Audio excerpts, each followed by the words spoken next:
everybody, and welcome back to the Art Corner podcast. Today is a very exciting, different kind of episode because I will actually be interviewing our other co-host, Miss Anusha. Welcome to the show. You forgot to introduce yourself. Do I have to introduce myself? We could keep it a mystery if you want. I know. Who am I? Nobody will know. But if you want to know, hi, I'm Anusha Syed. And I am Vicki Tsai, if you couldn't tell already. Yeah. And in today's episode, I will be interviewing, oh my god, I did not say that correctly. Okay. I'll be interviewing Anusha. So, I know we've already introduced you a bit, but if you could, Anusha, just tell us a little bit about yourself. What do you do? What's your art education, your background, etc.? Okay, cool. Hey guys. So let's, Vicki actually came up with this pretty cool idea of hey, we should interview each other because maybe you guys want to know some stuff about us. So thanks, Vicki, for the cool idea. Heck yeah. Okay, so hi, I'm Anusha. I am a freelance illustrator for children's books and sometimes editorial stuff, and I'm also a character designer for animation. I am Pakistani Canadian. I moved around a lot when I was growing up. I went to school in Switzerland at Cerulean School of Visual Arts, where I did my bachelor's degree in illustration. After I had graduated from there, I worked for about a year at a animation studio in Canada, and a year ago, I was like, okay, I'm gonna go full-time freelance, and that's kind of what I'm doing right now. And yeah, I think that's pretty much all I do. Oh, that's very cool. You've had a very broad set of experiences, sort of it's okay. Moving around and learning about different things. It's very cool. It's very cool. You mentioned that you work in illustrating for kids' books, right? Mm-hmm. Yeah. And I was really curious to know, how did you get interested in that? Was it a straight path, where you I know I want to do kid lit, or did you sort of stumble onto it after trying different things? It was definitely a stumble into it. So, my whole art career path has been kind of a little wavy, because for most of my life I wanted to be a writer, and it wasn't until I got into high school, sometime around 10th grade, I got interested in art, and someone introduced me to the world of animation. And I was like, okay, I want to be an animator. Mm-hmm. So I had gone to, I was planning on applying for animation at Cerulean, the school that I went to, but Cerulean is a French-speaking school. And the program would have been all completely spoken and taught in French, and my skills weren't really good at that point. So they're like, okay, animation is going to be kind of hard to teach to you right now because you don't know anything. So why don't But you mean you couldn't just learn French, no problem? No, it's a lot harder than you'd think. So so they kind of put me into illustration, the illustration major, because it would have been a little bit easier for me to pick up because it's mostly pictures, it's not that much theory and stuff or technical stuff. So I got put into that, and I ended up liking it quite a bit. My goal was mostly that okay, I'll stay here, and then eventually after my first year I'd switch over to animation, but I ended up quite liking it a bit, and I was still set on working in animation, and I was mostly using my illustration degree as a way to get into visual development. But then a lot of my projects were kid lit or literature based, and so I'd be doing a lot of mock books and stuff, and I got really into it, and we went for illustration conventions, and I was even more into it. So I kind of just stumbled into it, and just because I ended up liking it, and even now, while animation is still my biggest passion, doing kids books is it's really fun, and I'm probably going to stick with it for a little while longer. Well, just to clarify, when you say that most of your projects were illustrating kids books, was it job offers that you had received, or was it for a school that you were like projects that you had to do? Oh, these were like school projects. Oh, 'Cause okay, okay. I think we had like maybe 4 different projects um, in one of our classes, which was specifically like book illustration. We did 4 projects that year where we would have to make like mock pages for a story that would be like given to us. And because I was an overachiever, I would illustrate like the entire story. Oh my God. Above and beyond. Above and beyond. I was like a pretty fast worker, especially because I worked traditionally and most of my classmates were working. So I worked digitally and most of my classmates were working traditionally, so like I was able to get away with it. But yeah, so yeah, okay, I think that's it. I have so many questions about that. Like, you say that you were working digitally. Like, what sort of program would you be using? And Oh, okay. So I've been exclusively using Photoshop since I guess the 12th grade. Before that, I started using Paint.net, which was like a free program, kind of similar to Photoshop, but like a much watered down version. And that's like what I first used when I started like working digitally, and I had my little Wacom bamboo tablet. And oh my God, I had one of those too. Yeah, it was really cute. Yeah, these are good. I didn't know what I was doing, and then when I got into like an art class in high school, and like we were provided Photoshop, so then I started tinkering around with that, and like I haven't looked back since. It's like it's your boo, it's your baby now. It's my baby. I mean, she has a lot of issues, but I still love like her. everybody does. Yeah. It's okay, we all have issues. It's all good. What is it about Kid Lit that you find particularly interesting? Like, is it getting to illustrate for children that you really enjoy, or like sort of the style that you get to work in? Like, what about it sort of drew you in? It's both, I think. Because like I mentioned, like I was really into writing when I was younger, and illustrating for picture books is kind of it's still another form of storytelling. But like you're mostly conveying that through your pictures, especially because like a lot of younger books will have fewer words, but you'll need to express that through images, and Yes. it's a nice challenge, I feel. And there are a lot of styles. The styles of like children's books are are really appealing because like I feel like with animation, because you are working under a budget and there are some constraints that you have, like once you start animating there, it has to look a certain way, it has to be simplified, but when you're working in illustration you can be as intricate and as lovely as you want it to be, which I really liked. Which your artwork is very lovely, thank by you. the way. I think it's very interesting that, like, you're talking about your interest in writing and in books, right? And so would you say that, like, first and foremost, what you're trying to get across in your artwork typically is, like, storytelling?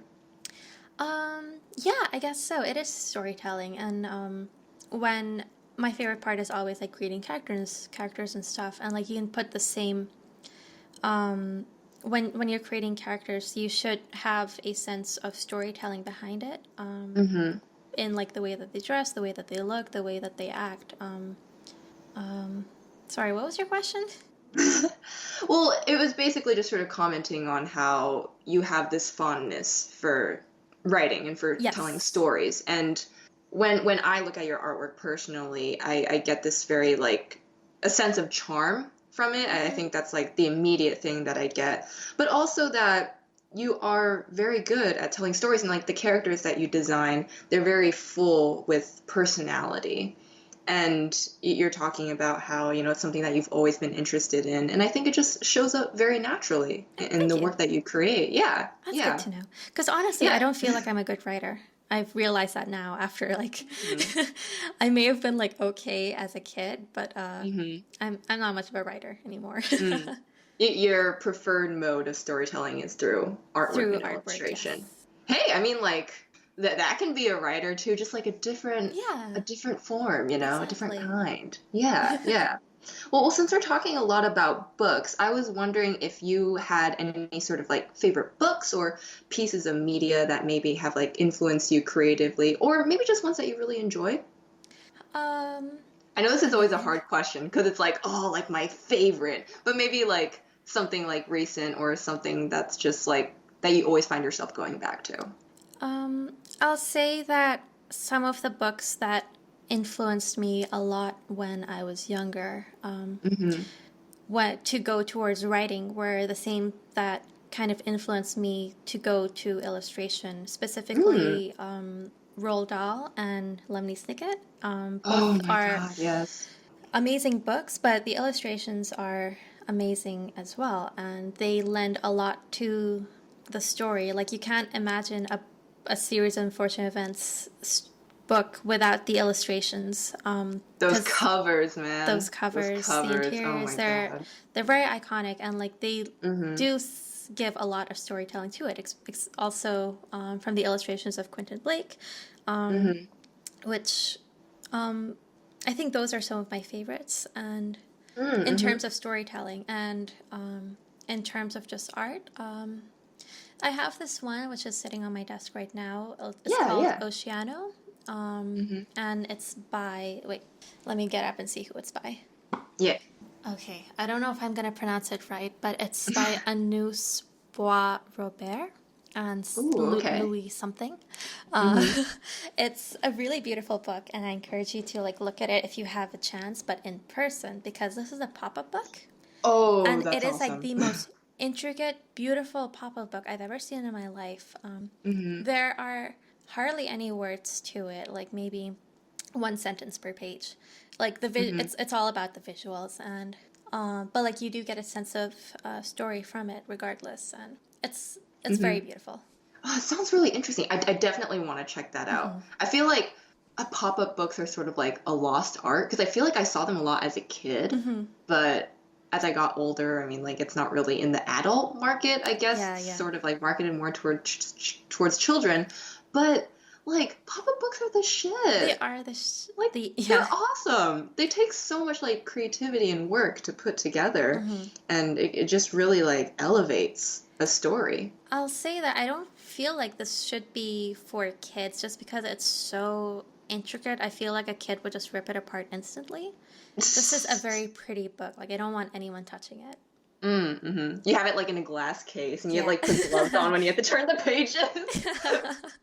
Oh, that's really interesting that you mentioned Roald Dahl. And was it Quentin Blake that did the Yes, illustrations? that's right. I actually recently reread Matilda. Oh, that's Um, one of my favorites. it's so good, and I remember that you had actually done character Yes, that's designs right. for Matilda, and it's really cool because when I was rereading that book, I was like thinking of your character designs, like in addition to the characters that Quentin had already like Hmm. designed for that book.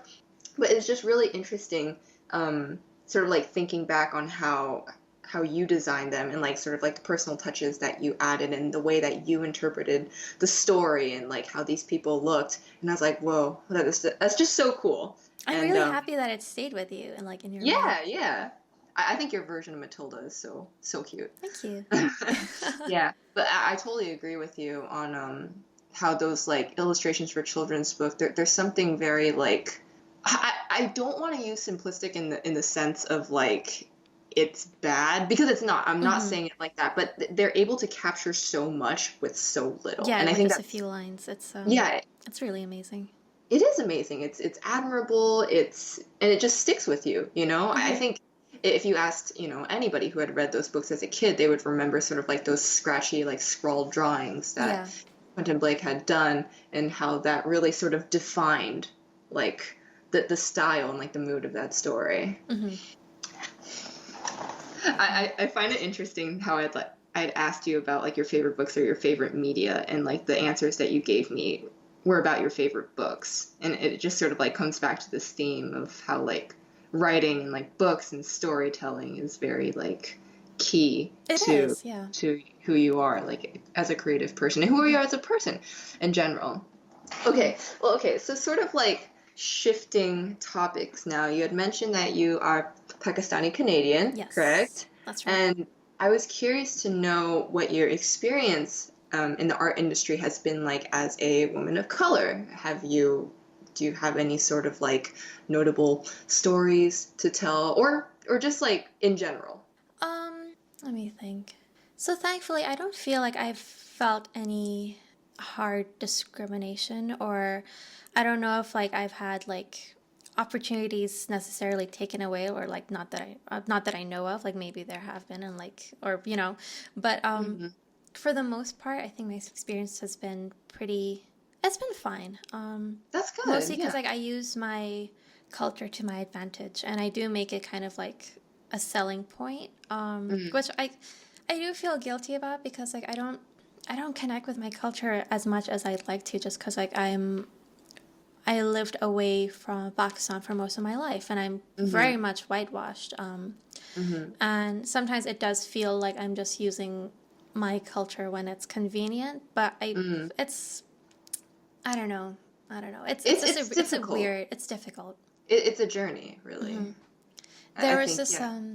I saw this thread earlier on Twitter where like a woman of color, she was talking about how like it's kind of like a struggle of like when you do I have do I have the right to write or create art about my culture when Mm. I'm not really that much a part of it? Because like Mm. she had Hmm. been like living in America for almost all of her life, like, but so it's like a weird kind of situation where like Yeah. you're not as accepted in the Western community because you are different, but at the same time you're not accepted by like your your traditional kind of community because you're Hmm. kind of like you're too white and Hmm. you're not as involved. So like do you have the right to write about it or create art? Hmm. And I hope I do, because I think I am trying my best. Hmm. But I know that's not what we were, that what you asked about. But like it will. No, no, this is absolutely what I'm asking about. Absolutely. um, the other thing would be, okay. Can you ask your question again? Yeah, so just talking about what your experience has been like as a woman of color in the art industry. The other thing would be that it does feel kind of isolating sometimes. Mm. There are a lot of writers and creators of color out there, but there are very few who are South Asian and very, Mm. very few who are Muslim, like I am. So Mm-hmm. it does feel like I am kind of on my own out there because, like, a lot of people aren't able to get my experience or, like, Mm. the kind of like because then it's also that thing where like if I'm the only one out there who is has the experiences that I have, then like it kind of does feel like it's my responsibility to showcase my Mm. world, you know, Mm-hmm. and create Mm-hmm. characters who are like me, because if I don't, then who will? Right, right. Yeah, yeah, I guess It that's it.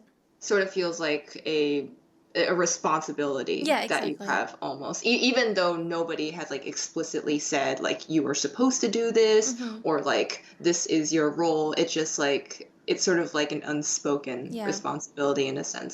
Oh, I understand that. And first I want to really, say thank you for being willing to discuss these experiences and yeah, that you've had, Mm-hmm. sort of like navigating a part of your identity.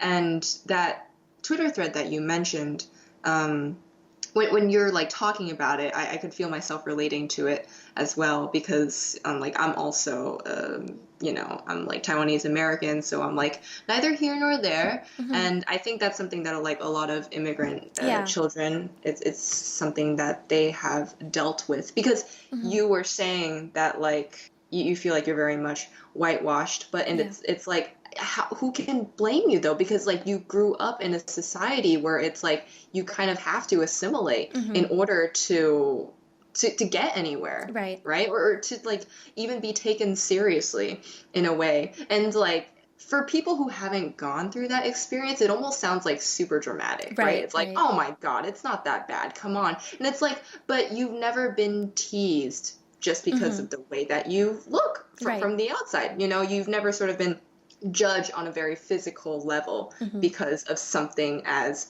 quote unquote arbitrary as, like the color of your skin or Right. just, you not looking white, right? Right. And it is tough. And, I just want to like comment that, how do I put this? I just want to comment that like, I don't think you have to like completely understand sort of like your identity like Mm-hmm. right in this moment, Right. like I totally do feel like it's something that we're just like learning more about every Mm-hmm. single day, and for you to like have to feel guilty about, like wanting to learn more about your culture and like trying to, implement it into your artwork, like I don't think you should feel guilty about Mm-hmm. that because it's like that's just a process of you trying to better understand yourself. And at the end of the day, that's all anybody else is trying to do on this earth. Yeah. Like, honestly. And so, like, I don't think it's fair to, like, peg other people for being like, oh, you only, like, talk about your culture when it's convenient. And it's like, well, doesn't anybody only talk about things when it's convenient or, Yeah. like, when it serves them, It's like, just let people live, man. I don't know, like, if they're not hurting anybody or they're not like hurting themselves, it's just like just let the process happen. Mm-hmm. Like it's so tough to navigate your identity as like a person of color Mm-hmm. in America. And so like I think it's only fair that you get to explore that Yeah. side of yourself. Yeah. Yeah. It's such a tough topic. It is really difficult, and I'm still trying to figure it out. But like I'm glad that like a lot of people are kind of feeling the same way, so I don't feel as alone. But yeah. I feel like as a generation, we're all kind of like going through it right now just Mm-hmm. because like we're all like at that age where you really start to think about who you are like as a person Right. and like what that means and like how you define yourself and like how society defines you. And so it's just sort of like a process of realizing, really. Mm-hmm. It's like understanding that and learning about it. I know that was a lot, so thank you No, it's all good. It's for great that talking we're about getting pretty that. deep around here. Well, on a different note, I was wondering if you have some sort of like dream project or company that you would like to work for. Um, so I have two goals for this year, I suppose, Mm-hmm. because this was the beginning of 2018. Let's hear it. Yeah, so one of them is so as a freelance illustrator, all of the work that I've been assigned has been illustrating other people's stories and ideas, which I'm fine with. I was enjoying a lot because I Mm-hmm. don't have to like. It's a challenge within itself of like kind of realizing other people's visions and Yeah, yeah. bringing them to life, and that's kind of fun. Mm-hmm. But then someone had given me the idea of like, you should write and illustrate your own stuff. And I'm like, oh, Totally, yeah. that's a thing you can do. I can do that I as can do well. that. So that's what I'm planning on doing this year. I have an idea for a picture Ooh. book, and I'm really excited for it, and I do hope that it comes to light and that Mm-hmm. someone might like it enough to publish it, and Mm-hmm. we'll see. We'll see. That's one Oh, thing that that I really want to try to do this year. oh, that's awesome. We're all rooting for you, Yeah, thank Anusha, you. and I'm sure people are gonna love your Mm-hmm. stories and what you have to say. Thank you. Yeah. I feel like my biggest thing with my art is always trying to like put in diversity or like put in a bit of kind of my voice into my work, even though it's not technically not my work. It's like it's the writer's work, and Mm-hmm. so like the writer might be like, okay, like in this page you have a group of kids, and then I'll like try to make them like really diverse, or I'll try to like Mm. if the thing calls for like a doctor, I'll be like, well, this is going to be a female doctor because it's 2017 or 18. Oh, I love it. But I like, love it. um, but if I'm creating my own story, then I don't need to worry about that. Like, I don't have to be sneaky about it. I can just like put it Mm-hmm. straight up front and be like, hey, this is what the entire book is about. Hell It's yeah. Why not, right? yeah. I mean, I think it's great that you like take those opportunities, right? Those small opportunities to just sort of like change up from what is expected. And I think that's important and valuable, and that it takes thought, and it takes, I just think it's good. I'm proud of you, is what I'm trying to say. Thank you. And then the other thing is that this, as much as I really enjoyed like working freelance for the past 2 years, I do want to try to get back into the world of animation. I've been doing like freelance on the side for like various shows and stuff, which is all well and good, but I do want to like work in a more collaborative situation, and work at a studio, and that's another one of my goals, like to try to get back into that. And we'll see about that. Oh, that's great. Oh my God, it's been 2 years freelancing? A year and a bit. Oh, wow. A year and a bit, yeah. Oh, dang. The time. She just goes. She's out of here. Oh, she's left the building. Yeah. Well, I think that's great. I mean, is there something unique about like collaborative work that you enjoy? Okay, so there are perks and cons to working as a freelancer versus working in a studio. The thing because I am young and full of life, I need a social life, and freelancers don't really have that, or at least I don't. Right. And so I really want to get back. I want to be working in an environment which is a bit more social, which is a bit more collaborative, and like working as a team. Where, because like when you're working as a freelancer, like I'm very often like the only person. Like I talk to like my superior, who would be like either the agent or the publisher or the art director, but like I don't talk to the designer or the author. Like it's not really. I'm kind of on my own. Like I'm stranded on an island. But working in a studio would be like I am talking to everyone, or like at least like within my team, and kind of like mixing on with other people's ideas, which I feel would be really helpful. And also the kind of work you'd be doing in a studio would be like a bit feel a bit larger, I guess. Because like when you're working with more people, of course you're going to be creating bigger stuff, and I want to feel like a part of that as well. Of course, and like it's always group effort.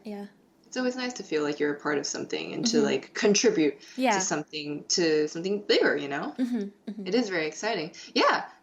I really do hope that you get to work with a company that you enjoy, and make new friends, and like create really awesome big projects. Yeah, no, it's tricky with like sort of finding out what kind of like style of work, like works best for you.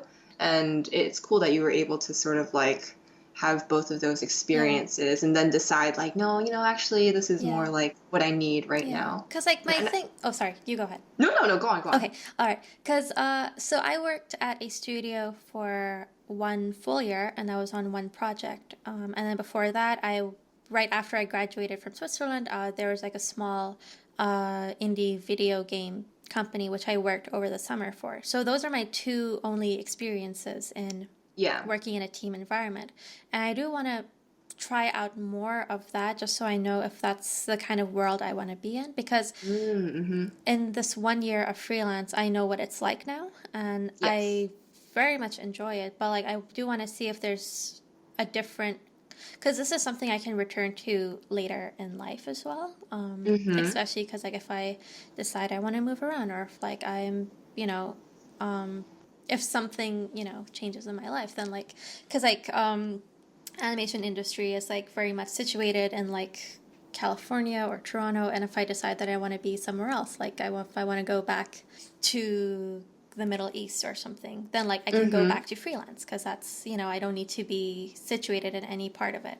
But right now I have the opportunity of like going to those places, you know what I mean? Absolutely, yeah. So I do want to try that out first, at least like so I know what I like.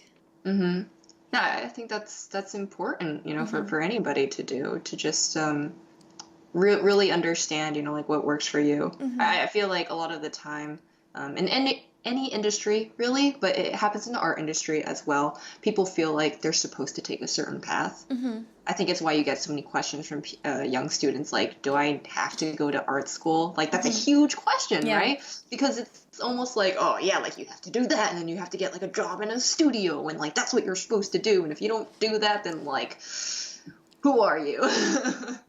But it's great that you're able to like experiment, not experiment, that's not the right word, but just sort of like get a feel of, kind of explore different a little bit, environments. Yeah, and like what works for Yeah. you. That's good. That's good. That's good.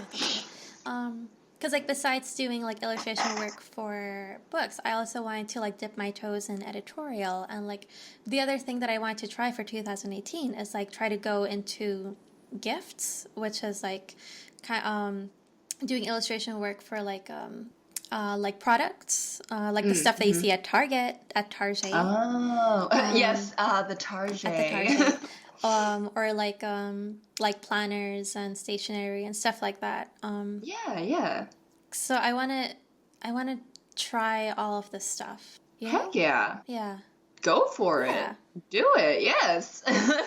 Yes. Honestly, yes. I'm snapping for that. I'm snapping to that.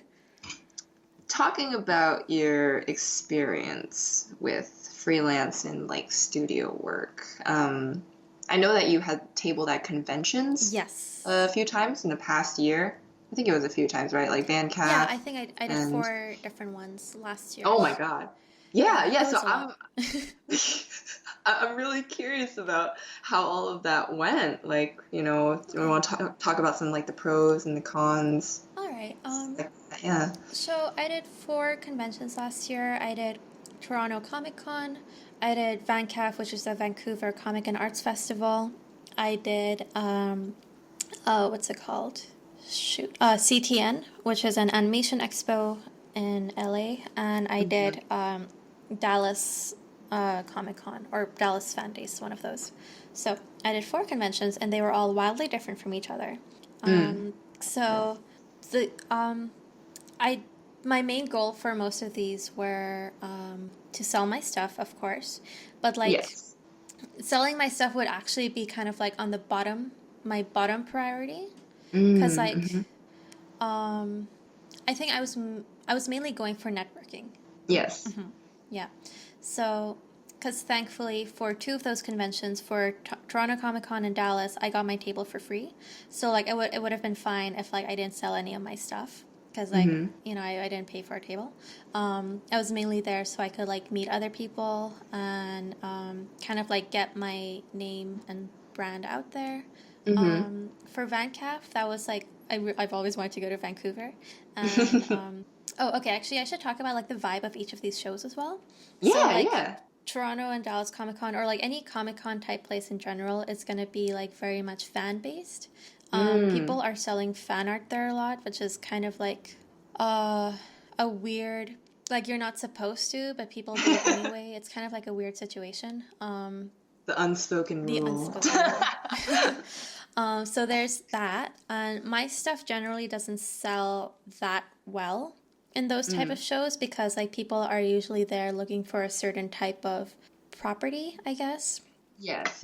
Like a certain like style, or so both a certain style and a fandom and a price range. So people who go there are usually going to be like your everyday type of person, and they have already spent a butt ton of money on the entrance fee, so they want to spend not so much on, the artist alley.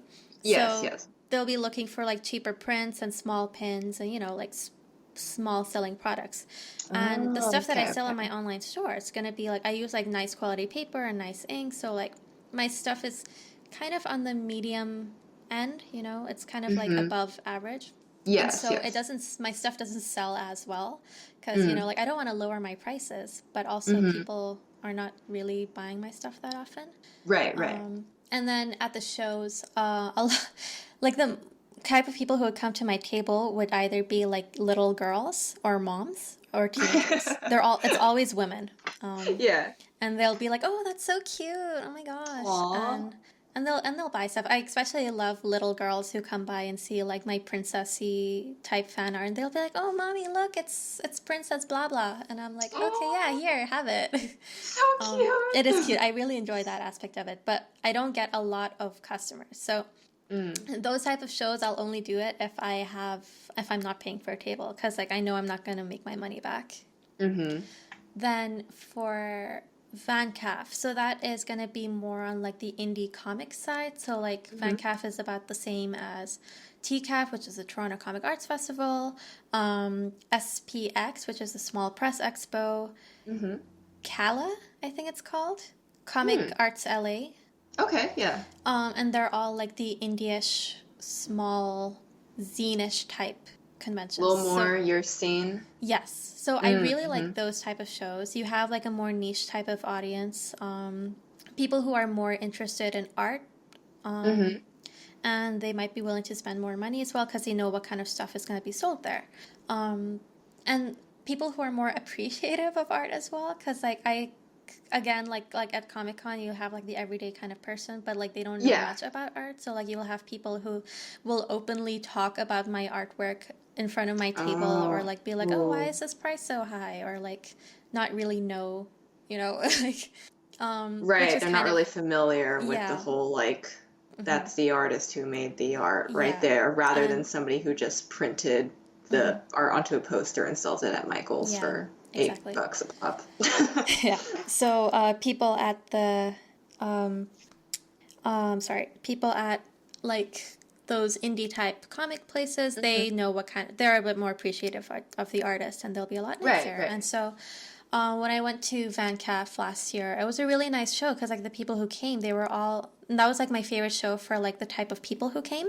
It was very chill, very nice. And I kind of broke even because when you're traveling out of the state, like you have to pay for like hotel, you have to pay for like airline fees, so it does like it does add up. But I was mostly going for the experience and like meeting people and networking. And then you have CTN, which is the animation expo, which we talked a bit about like in Pablo's episode.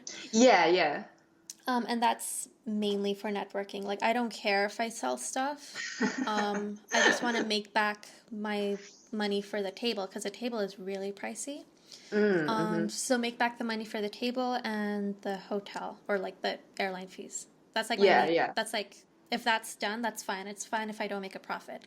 My main thing of going there is for networking and meeting friends. Yeah. It's a very like social type event, and you meet a lot of people, and it's really good for that. And as I mentioned in Pablo's episode, it's really good for when you're tabling, you have like you essentially have your portfolio out on the table.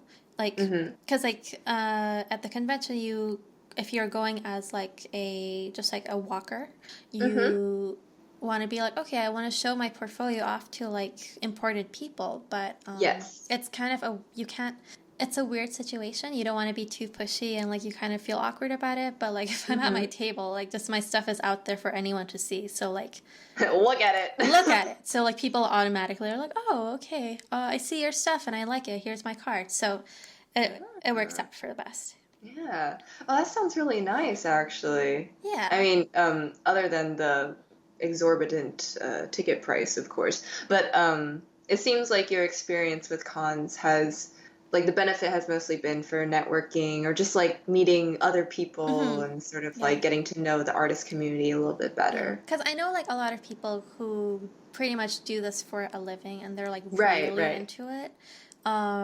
Naomi Romero, who's like a really great artist, like she lives for the artist alley scene. I think like she does like maybe 11 shows a year or something. Like, wow. I'm always like, there are some people who are always just like doing that, and like, but they also make like a shit ton of money off of it, and like they make a lot of merch, because then you've got people who make t-shirts and like plushies and like a ton of pins and stuff, and so it takes a lot of effort, and I'm not ready for that because it's really exhausting just going to a show, especially because like when you're tabling, it's a lot of socializing. You always have to sit up straight, have a smile on your face, and just talk to everyone.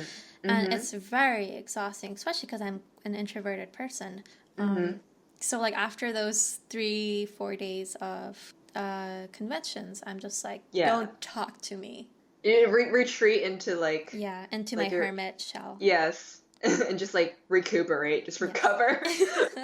Well, that's really cool. I think it's good to hear about the like the positives about getting to integrate yourself a little bit more into the community, because I feel like a lot of times people think of cons and they're like, oh yeah, I have to do Artist Alley, I have to make a bunch of merch, and like that's all there is to it. But in actuality, you know, there's a part of it that's also very good for just meeting other people. And that can be a really good way, because like, you know, so much of the business nowadays is conducted online, and it's like, yeah, you can get stuff done online, but there's truly something about in-person communication and conversations that you can never replicate online. Never. I genuinely believe that. Like, and I'm sorry if that makes me a person who sounds like they don't like technology, which is not what I'm trying to say at all. Sorry, but just Vicki, like, my doorbell is ringing. I just gotta check on that 1 second. Yeah, go ahead. So we were talking about cons, Artist Alley, and that all that fun stuff. Yeah, I think we wrapped that one up. Okay, cool. Okay. So, on to the next question. Let's see. I already asked all these questions. Ooh, okay, here we go. What do you do when you find yourself in a creative rut? Well, I mean, here's the thing. I have not had a break from my freelance work for like a year and a half. I'm just always working. So when you're always working, you end up with like art block. You can't really do anything about it. You got to push yourself past it. Right. And just work. And that's honestly just been like the only thing that's one of the biggest things that's worked for me, is to just like force yourself to just like keep doing it anyway. Which might not exactly work for everyone else. Other things that have in the past worked for me would be like, if I do feel like I'm having art block, then like I'll just take a break from drawing for a while and just kind of find inspiration elsewhere, but not actively go seeking it, just like let it come to me. So right. And like just try to do something different for a while, like if it means like going out and for like a hike, not that I hike, but like for a walk, let's say, or watching a movie, or like discovering like different artists, like going to the library is like a really nice one. And oh my god, yes. Or like a bookstore, and like finding different types of artwork, or like just exposing yourself to like new experiences, and that kind of like filters through your brain and just kind of like waters it and like helps new ideas grow. Oh, that's so lovely. I love that little metaphor, how it's sort of like a garden in your mind, and you have to like gotta fertilize it sometimes. Yeah, you gotta tend to that shit. I like that you mentioned taking a walk, because I honestly feel like that's so underrated. But honestly, every time I've taken a walk, I've like felt so much better. Yeah, I feel like sometimes all you need is like a little reset, and like going on a walk does that for me. Or like just doing a workout, you kind of like sweat off that like bad energy. Yeah. Just like reboot yourself. Yeah, no, totally. Like, I feel like a lot of times when it comes to like advice about art block, and like art block itself is like a whole other discussion. But like, I feel like what a lot of people will say, it's like, oh yeah, try to find new sources of inspiration, and just sort of like open yourself to like new mediums and like media, that sort of thing. But it's important also to just honestly like get up from your desk and just like go outside. Yeah, that's for sure. Just like leave for a second, you know. Just like don't worry about the art for a while, and you know, just take a break. Yeah, just give your mind a rest. Maybe because like sometimes all you need is just like to give your mind a rest. Totally. Yeah. So I guess you could say there are two different things you can do. Like either like just stop doing art, or just go do art at full speed. And so my advice for that doing art at full speed. It's like I read this really cool metaphor once where it's like having an art block is kind of like when you have a pen and like it just like stops working, like one of those ballpoint pens that kind of goes dry for a little bit. And so all you have to do is just kind of like brush, like scribble for a bit, and then eventually the ink comes out. And that's kind of, I do like that metaphor where like sometimes all you have to do is just like, it's when you feel like you're in art block and like all your drawing is like bad stuff, like that's fine. Because like sometimes you gotta like get those bad drawings out of you. So it's, you kind of like pull the cork off, and then all of like your good ideas can like they start coming through. So in general, it sort of seems like action in any direction is good. Like either you draw more or you just like honestly go do something else.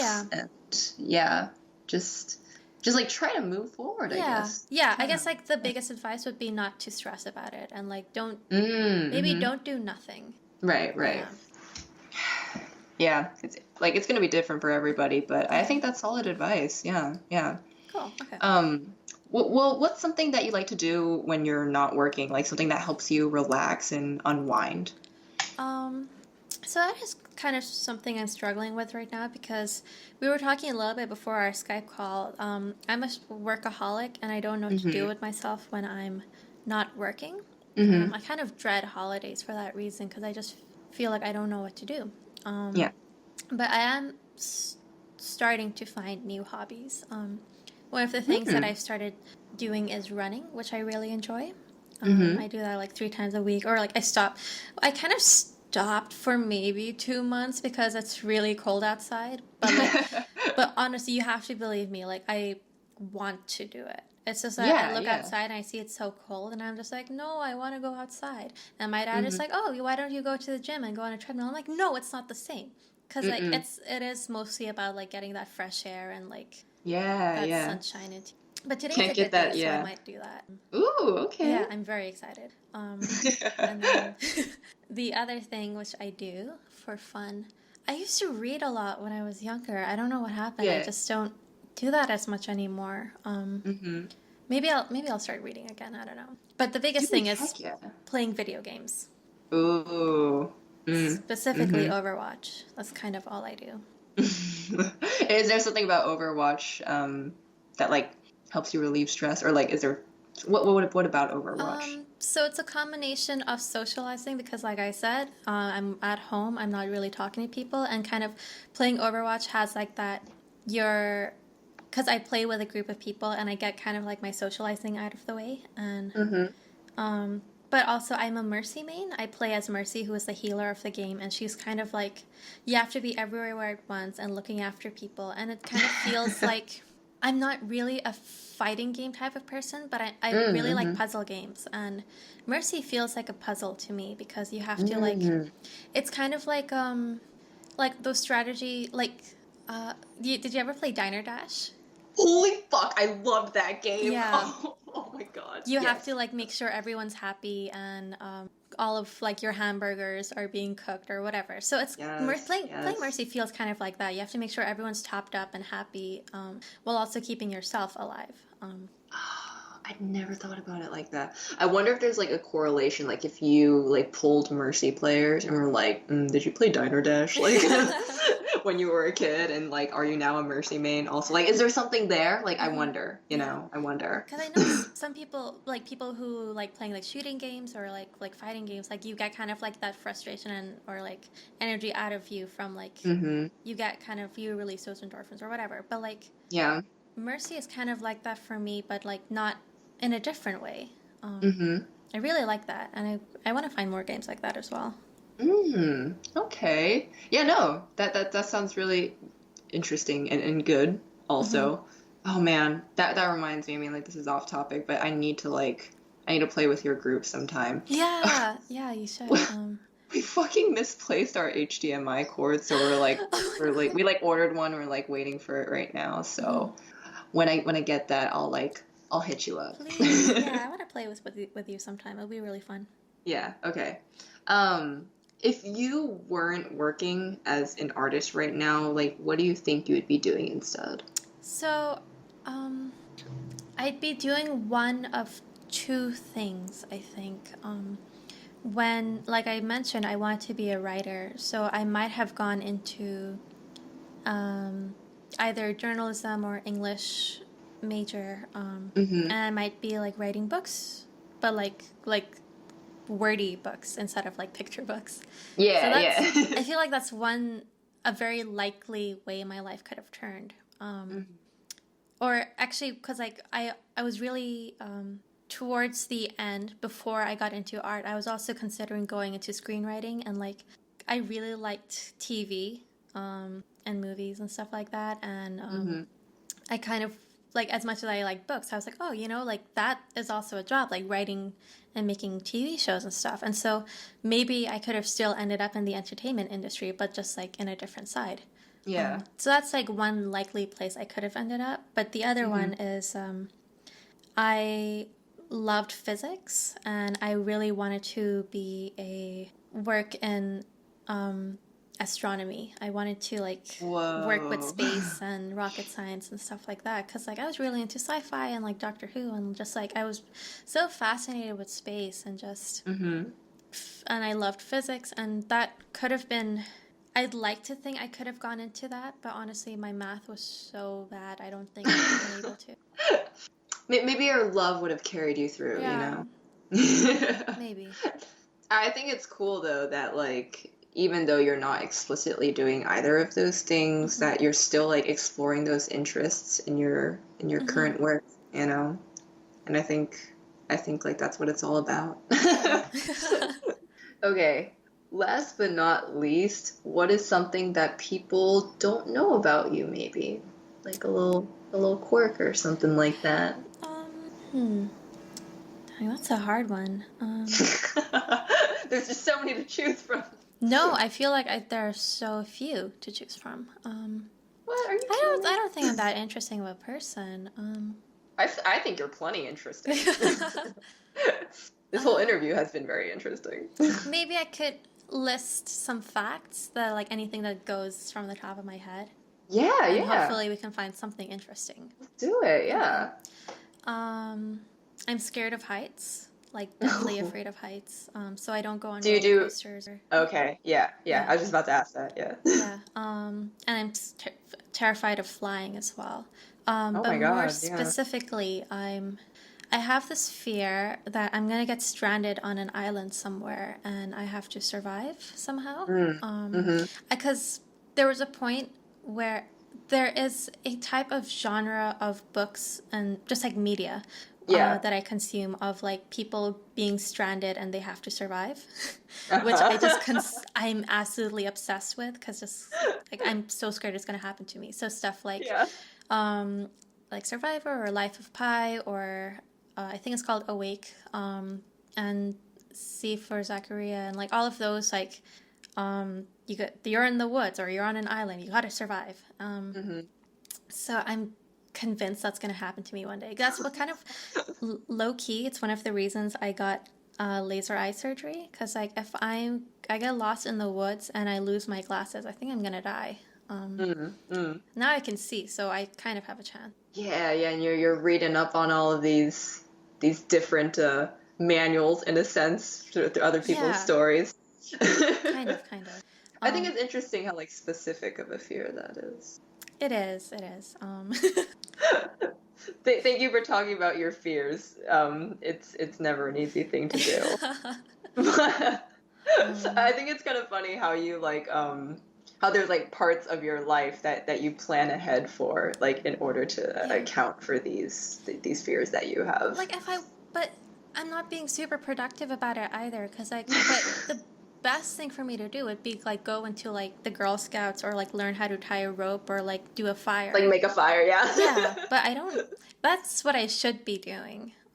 That'll be more handy. Yeah. We'll Maybe see. you'll like pick up more skills, you know, Mm-hmm. like as you continue to train Yeah. for that day. It's like the ultimate test. Okay, some other facts. I hate vampire and werewolf stories. Really? I, Why? I find them ridiculous. Ridiculous. I don't think they're scary, and I don't think they're interesting. Huh. So you don't think it's interesting that a dude, well, or a person, I guess, turns into a wolf because of the moon? It's not realistic. Okay, but then your fear of getting stuck on like stranded alone on an island. There's a possibility though. Th- okay, yeah, that's true. There is a possibility. Okay, here's the thing. I love scary movies, okay? But there's Oh my again a God. specific type of scary movie. It's like stuff that could happen. It's like the Oh fuck ghosts me. or you know, there's like a murder on the loose or whatever. But Oh like stuff where God. it's like, oh, there's a monster out there or there's a vampire out here or like, oh, look, it's Bigfoot. It's like, no, that's not going to happen. I don't have You're to just worry about like that. you're like I don't even believe in it. Yeah. Like who cares? Exactly. Who even cares about vampires? Yeah, who cares about them? Yeah, for some reason, I just really don't like vampires. Does it have to do with the whole like it's not realistic thing, or is there more? Like, is there something more to It that? feels silly. Interesting. Yeah. I honestly think you're the first person like I've ever met who has said something along these lines. I don't think it's bad or anything. Like I really don't care about vampires or Right. werewolves one way or another. I just like I've never met somebody who is like has a very like clear opinion about how they feel about these creatures. I do. I definitely do. Don't show me your Vampire Diaries, True Blood, Twilight, whatever. I'm fan housing. I don't care about it. I'm not interested. Okay, cool. So now I know that every year for your birthday, I'm gonna get you like a really cute vampire plushie, Thank some you. like werewolf station. Right. So like I totally interpreted this conversation correctly. Awesome. Okay, good. I know what you like now. That's great. Okay. Well, Anusha, thank you so much for spending time with me today and just like sharing your experiences. It's really great getting to interview you. Yeah. And it's nice being on like the other end of the interview thingy. Yeah, how is it like?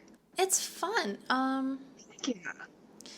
It also feels kind of weird because at least like when we're being the interviewers, we have like our Google Doc full of our questions, but like now it's like I don't have anywhere to turn to. Like I gotta It's just think, me. Yeah, it's just me. I gotta think these thoughts out with the old noggin. That's right. Yeah, it's And hard. you did that today. I tried my best. I know I'm gonna have to like go back and do a lot of editing because I know there were a lot of long silences, but that's okay. It's all part of the conversation, Yeah. and you know, like I had a good time as well. So thank you again. and I look forward to interviewing you next month or sometime. Oh yeah, I'm looking forward to it too. It's Yeah. gonna be fun. Prepare for questions like, what do you think of the moon? Is she your friend? I can answer that one right now. I love the moon. She is everybody's friend. She is pure. She is kind. She's kind. That's it. That's all there is about it. You know? All It's the right. truth. All right, guys. Thank you for tuning in, and I guess we'll see you in a fortnight. Is that what 2 weeks is? Correct. I learned about that recently. Actually. Recently. Oh God. Yeah, I think like my boyfriend brought it up, and I was like, he's like, do you know what a fortnight is? And I'm like, that's like 2 days, right? He's like, that's 2 weeks, and I'm like, shit, man, I know it now. Now you know. You know, Yes. I learned the word fortnight from Anastasia. Oh, really? Because the guy, Rasputin, he's like, I'm gonna capture her within a fortnight. And I'm like, Mom, is that like 4 days? And she's like, no, it's not, honey. Okay, but first of all, who says fortnight anymore? I just Ooh. did.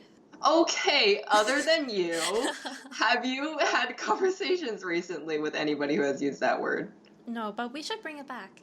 Okay, honestly, 2018, the year of Fortnite. The year of Fortnite. Let's bring it back. Oh, honestly. Right. Okay. Guys. See you in a fortnight. In a fortnight.